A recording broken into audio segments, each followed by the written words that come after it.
Okay, so it is August 13th, 2019. Now, this is a regular day even for me these days because, I'm divorced. How am I going to make this so it's understandable? So the weirdest thing about today is 8 years ago, I got married. And I get it. People are like, okay, you divorced. You don't have to talk about this anymore. But you know what? I do have to talk about it because, quite frankly, who the fuck else am I going to talk about it to, since I can't really process it through therapy? That costs money. So I process it through YouTube so that people can freaking say nasty shit, probably. I don't know. I'm babbling right now. I had a long day at work. But it's weird for me because, when I did get married 8 years ago on August 13th at the Islip Grange on a Saturday, I didn't expect the rest of the shit to go down the way it did. Obviously, I don't think anyone does, but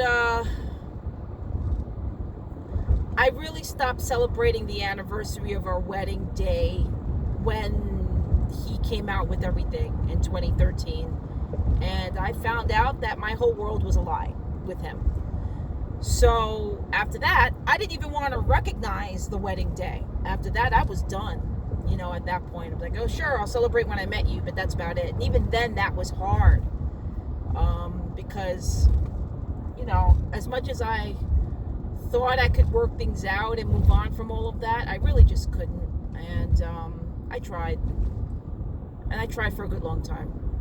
So August 13th is just a weird day, I guess, or maybe a nothing day. I don't know. Because eventually, sadly, after everything was said and done, that's what it became, was a day, a day that really meant that I put myself in a situation where I was never going to be accepted by his family, mostly his parents and possibly his sister, because I don't even think she liked me either. Because I wasn't Jewish. Oh yeah, and I wasn't healthy enough. Let's talk about that too. Because I had to be this woman who was probably eating like healthy food all the freaking time, because I don't know how they thought that was going to make things better, but apparently, and the other thing is, I wasn't what they wanted. I honestly believe they never wanted their son to get married. I seriously believe that they wanted to marry their son. But that's just how I felt about it. And excuse me for feeling bitter, but fuck, I am. And I shouldn't be. A friend of mine told me, well, you shouldn't be bitter. You divorced him. You're with the guy that you love. Yes. Yes, I am. But at the same time, all the other shit is just, sometimes I just think about, man, I feel like, there were so many things, and it all went to shit because of that thing, and the fact that his parents were very much enabled to meddle and to be as discriminatory as they were and are. So, wow, that guy is a loud muffler. So, today's just a weird day. And it was a crazy day that day. My sister decorated with I think my parents helped, my aunt helped, I'm not sure, but I know that my sister was out there decorating that gazebo, decorating it to make it look so beautiful, because my sister is just talented in that, and she's talented in many other things, but she did a hell of a job. I had my sister was my maid of honor. I had another friend who was a bridesmaid, and her daughter was the ring girl. My niece was a bridesmaid. It was a beautiful day. My nephew was a groomsman. My father walked me down the aisle. My mother was there. His parents showed up. His sister couldn't fucking be bothered. They used the excuse of we got lost, when the reality of it is they just didn't give a fuck. Because I'm sure, and even my friend said it, it's one thing to say stuff when you're around your own friends, but when you're around the other family and you're trying to make yourself look good, they were all looking at her like she done fucked up. So, and passive aggressively, I believe she let her children just fucking be assholes throughout the whole thing as they were running around like crazy people. Continue because, on route. who misbehaves at a wedding? Her children.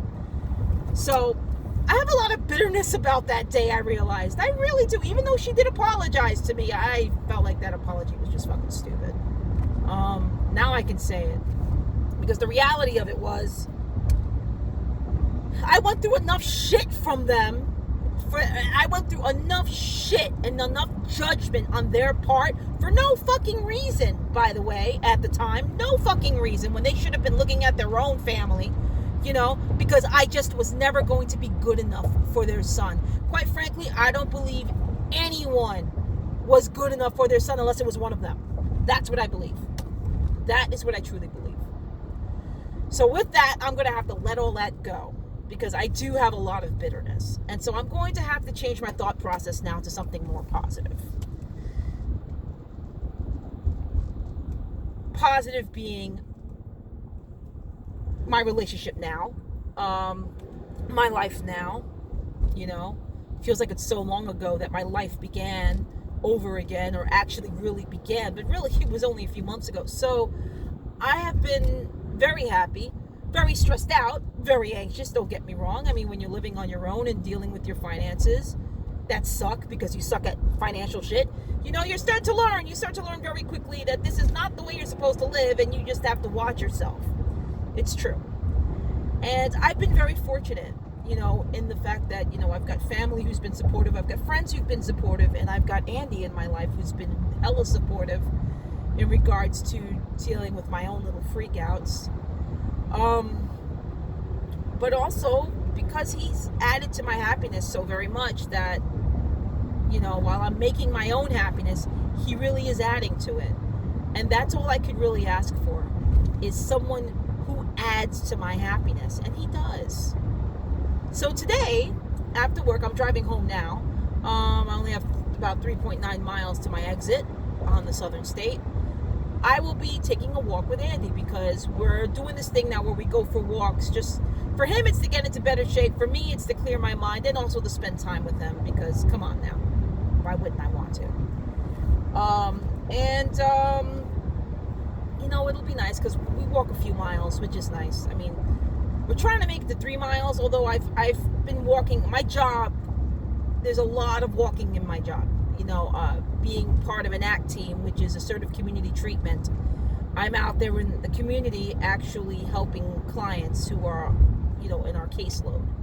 And it's a lot of traveling. It's a lot of taking the trains, taking the buses, walking, and I'm good with that. It sucks when it's extremely humid. It doesn't suck all that much when it's pouring. I'm good when it's pouring. But when it's extremely humid, I'm dying. I'm sure it's going to be sucky when it's cold, but probably not really, considering all I have to do is bundle up really well. I do have to make a stop at the Burlington Coat Factory before the summer is up, so I can get me a nice warm winter coat that is not broken. Probably want to get one that's good for sub-zero weather, because the city, Brooklyn, all of that can be extremely cold, and so can Long Island, because Long Island gets brisk. So basically, I'm going to be walking with Andy tonight. And, I was thinking about some stuff on my drive, and I was thinking about how, when you start a relationship, it's all, yay, lovey-dovey, and honeymoon period, and then it's expected to just not be a honeymoon period anymore. So here's the thing. I used to believe that. I don't anymore. As a matter of fact, I'm not going to. And to anyone, or for anyone who thinks that it disappears, it really doesn't. I believe that if it does, it's a choice. There is no novelty. We're not things in a relationship. A relationship is not things. Okay? A relationship is two or more people, you never know, who want to be together. And the way I define my relationship is the way I define my relationship with Andy is that it is love. There is a lot of it, obviously, but there's also responsibility. But that doesn't mean the honeymoon period, if you want to call it that, is going to end, because it really doesn't have to. really doesn't have to. And I know that there are people out there, including myself, who are jaded and were jaded. I was jaded for a very long time while in my marriage, because I truly believed that shit just didn't exist anymore, and it didn't in my mind. I mean, in the beginning it was great, and then everything else came out, and that was it. And that's it. I just didn't believe in it. But I told Andy this recently, that when he told me about his life with his wife who had passed away 10 years ago, when he told me about his life with her, it really instilled a new hope in me, because I realized this shit does exist. It can be like that. You can have that lovey-dovey feeling even during the hard times. It can happen. In 3/4 of a mile, exit right. Unfortunately, people, they go other ways, and love isn't enough. It isn't. I mean, you need other things. You need to deal with the responsibility and the realities, but it doesn't mean that it can't still be what it is when you first meet the person, when you're first with the person. And I'm sorry for those who are going through stuff, because I've been there. I've been there for many years. Okay? And I am very lucky. And if this doesn't work out, I don't think I'll be dating anyone else, because quite frankly, I'm done at that point, because too much drama if it doesn't work out. But I don't exit right. think it's not going to work out. I don't think it's not going to work out. I think it's going to be okay. And I think that, we're doing really well for ourselves, because quite frankly, to be honest, we're both very much the same. We got a lot in common, he and I. Yeah, we've got our own separate quirks and everything, but then when you see us together, it's kind of like we both kind of, yeah. Even our anxiety levels are the same. So I think the happy note in with one this... half mile, turn there right. goes my GPS. I think the happy note with this vlog that I'm doing today is that, while today's a really weird day... In 1/2 mile, turn right. My God, shut up. While it's a really weird day for me, because it is, at the same time, it's also a good day, because I'm not where I was anymore. And I'm not going to say that 8 years ago that the wedding day sucked, because it didn't suck. It was a beautiful day. It was the marriage that sucked. But I will say that I'm very happy with the way things are now. Even though it took a lot of pain, and there was a lot of shit that I had to go through, and a lot of shit that I put my ex through in regards to, the divorce. And he put me through a lot of shit too. Just to, be fair. Not just me. He put my friends through a lot of fucking shit. But I will say that despite everything, I do wish my ex good health, and I do wish my ex happiness. I don't wish that shit for his family. His family could fend for themselves, but I do wish that for him. So, and I hope that his life is good, and I hope that he gets through everything, and I hope that he finds happiness, and I hope that he makes his own happiness, and hopefully finds someone who actually adds to it and doesn't allow his family to destroy something beautiful. Also, I hope he doesn't destroy something beautiful and actually stays faithful. That would be awesome. Not that I'm one to talk. I mean, the way it ended, but whatever. What I'm saying is, I hope he's happy. And I hope I stay happy. But I think I will. And that's basically it, folks.